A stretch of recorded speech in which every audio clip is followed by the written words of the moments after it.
Hello and welcome back to my channel.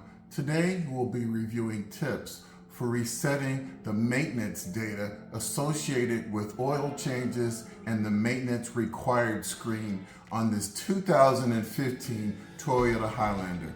Now let's get started.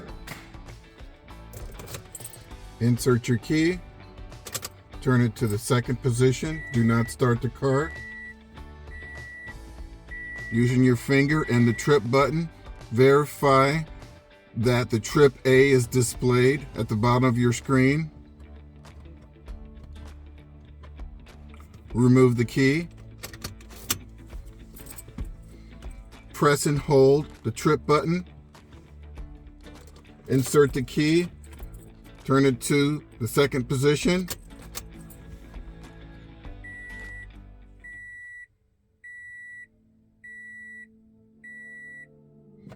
Maintenance data has been reset.